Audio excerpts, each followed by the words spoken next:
Many great NBA players in today's NBA are over the age of 30, and we can easily call them future Hall of Famers. So in today's video, I'm going to be breaking down the best player over the age of 30 at every position and honorable mention for that position as well. Keep in mind that I said mention, not mentions. We'll only include one player as an honorable mention instead of many because there are many players that can take the positions and this video would be too long. This is going to be a mini series basically because my next video is going to be the best players in the NBA under the age of 30. So with all that being said, let's get into the video. So taking our point guard position, I'm going to have to go with Steph Curry. If this was about which player has the most impact to winning, this would have been a tie between many players. But this is about the best player, and the better player by far for this position is Stephen Curry. In almost every aspect of the game, Curry is more skilled than the other point guards. He's a really good playmaker and finisher around the rim, and also the greatest shooter of all time. His impact on the Warriors this season was clear because last season without Steph Curry, the Warriors only won 15 games. This season they won 39, and if this was a regular 82-game season instead of 72 games, they would have won around 45 to 47 games. Also keep in mind that Curry missed 8 games this season, and in those 8 games, the Warriors went 1-7. Most of those losses were against teams below 500, and if Curry were to play in those games, the Warriors would have won at least 5 of them, making them the 5th seed in the Western Conference. Curry was also averaging 32 points per game this season, while being doubled and sometimes even triple teamed on most possessions. Teams are afraid to play him, so they try to throw multiple players at him, but he still managed to lead the league in scoring. This is called impact, and this is one of the main reasons why I put Curry as the best point guard over the age of 30 instead of any other player.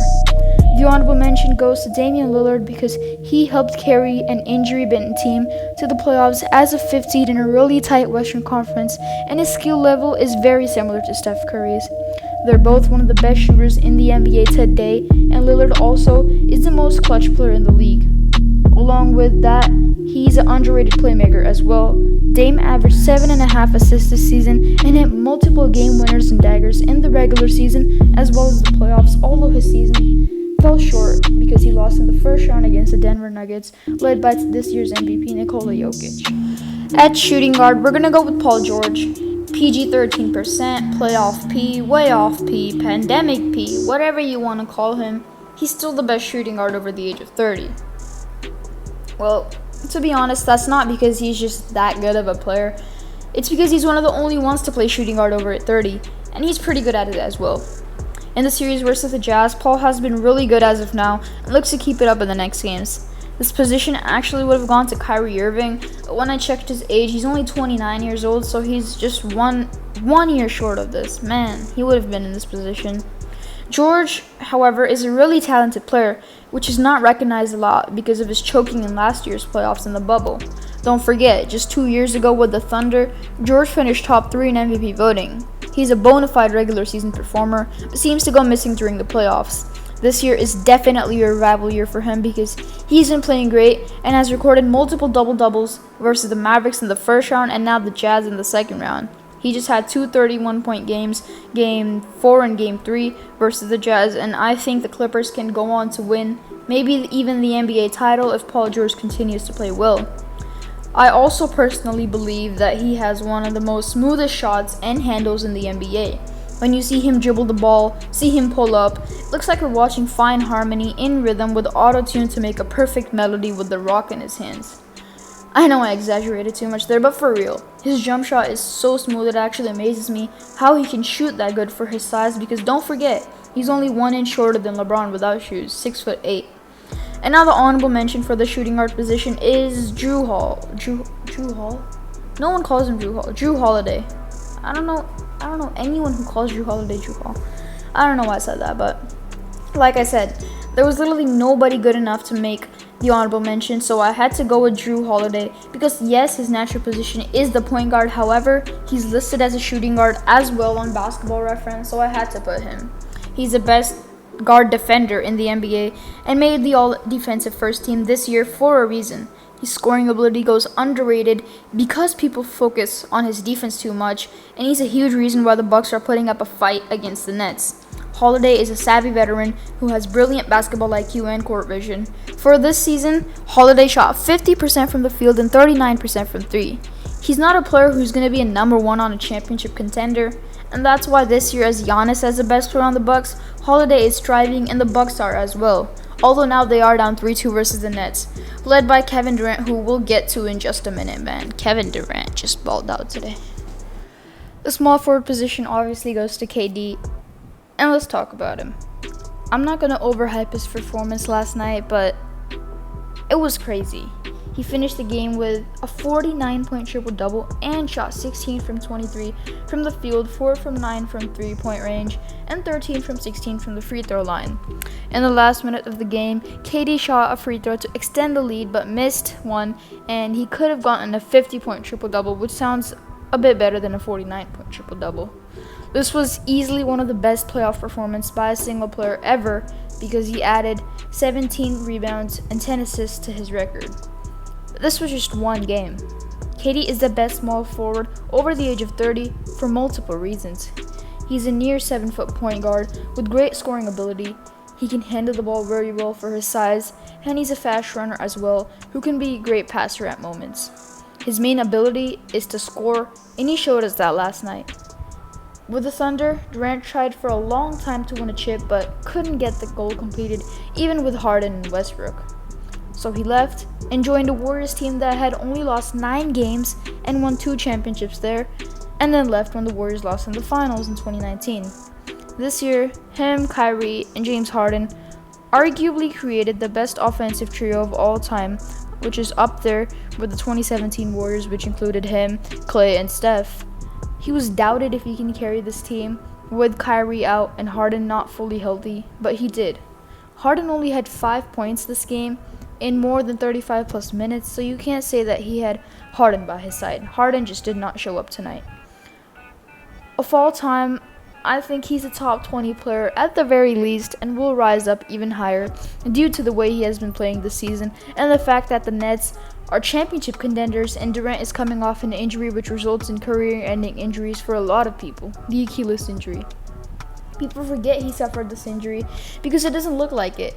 Right off the bat, Durant started balling and looked like he never lost a step in him. He's quick like he was, smooth like he was, and clutch like he was.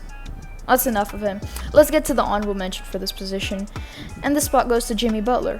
Butler led the Miami Heat to the finals last season, but fell short of winning the championship because LeBron and AD dominated and won the series in 6.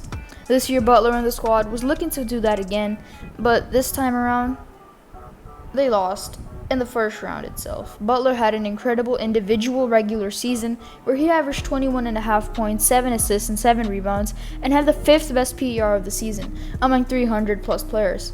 The Miami Heat were the 6th seed, which meant they didn't have to play in the play-in tournament, but it also meant that they had to go up against the Bucks, led by Giannis, which, resulted in a clean 4-0 sweep by the Bucks. Butler went from a guy who got kicked out of his house at an early age, causing him to become homeless. If y'all don't know that story, check Mike Rizemba's channel. Y'all know Mike Rizemba, you have to. If you watch my YouTube videos, you have to be watching Mike Rizemba. And he went from being a homeless kid at the age of 13 to being the 2nd best small forward in today's NBA over the age of 30. When your dad is MJ, this stuff just happens. So y'all probably saw Jimmy at honorable mention and thought LeBron wouldn't be on this list. Nah, he's here at power forward because this video would receive so much hate without LeBron on this list. So we got LeBron at power forward, and there isn't much explanation needed. Although I think his career will decline from now on, he's still such a great player that he deserves to make this list. He's strong and athletic even at the age of 37 and can soar in the fast break similar to MJ. Changing his game slowly to be a lethal shooter instead of playing in the paint and dunking too much because he wants to stretch his career as much as he can, and the main reason is that he wants to play with his son, Bronny James. He's the 2nd best player of all time according to many, and it was easy to put him at power forward, but now we have the honorable mention, Draymond Green. His stats are not impressive at all besides the assist, which was top 3 this season. Other than that, you might be wondering why I have Draymond here, and there's 2 reasons. Reason number 1, there was literally nobody good enough to choose from besides Blake Griffin, and we all know Draymond is better than Blake Griffin at least. Reason number 2. He won't score much, but he'll move off the ball, cut, and look for Steph Curry to get wide open. Draymond was a huge reason why Curry is so successful nowadays, because he's a player who has built full chemistry with him and knows everything Curry will do. Where he will cut, where he will fake cut. His basketball IQ, Draymond's obviously, is one of the highest in the league, and his court vision and passing for a big man is very elite. That's why he's the honorable mention over Blake Griffin or anyone else that's probably coming up in your mind right now, which is not coming up in my mind, but I don't know what I'm saying. But okay, let's get on to the center position. So the center position spot goes to Nikola Vucevic. Vucevic is a 2-time NBA All-Star and a center who can stretch the floor with his 3-point shooting ability. He doesn't appear like a huge monstrous center, but he is. He can dominate in the paint with his post-scoring ability and has a guard-like touch around the rim. We already know about Vucevic's 3-point shot, and he shot 40% from 3 this season, which was a career best for him individually. He had been more of an underappreciated, or you can say unpopular player throughout his career, because his former team, the Orlando Magic, had been more of a lottery team most of the years. The years that Orlando would make it to the playoffs would be as an 8th or 7th seed, and they would get eliminated in the first round. This year, the Bulls with Zach LaVine playing really well and Vucevic as a new addition to the team looked like a team that would make it to the play-in tournament and possibly cause an upset. During the last stretch of the season, however, LaVine missed tons of time due to COVID-19 safety protocols, and Vucevic started to underperform as well. The Bulls ended up just 2 games away from making it, but next season as COVID slowly decreases down in America, LaVine should be able to stay healthy, and Vucevic can be that big man that Zach always needed to make a huge playoff run. The honorable mention for the center position goes to Dwight Howard, and this was actually a tough decision between Howard and Jeff Green, but Howard makes this spot because he's still able to jump and block shots at his age, and per 36 minutes, he would average 14.5 points and 17.5 rebounds. That's absolutely insane for his age. 17.5 rebounds would lead the league by far this season. His season is now on the verge of elimination, though, since the Sixers are down 3-2 against a hot Atlanta team taken charge by Trae Young. Alright guys, that's it for today's video. If you enjoyed, then as always, like the video and click that like button down below. And most importantly, if you enjoy the content on my channel, then subscribe. It's free, it's simple, you should do it, because then you can get my videos and watch my videos before anyone else's. And until next time, peace out.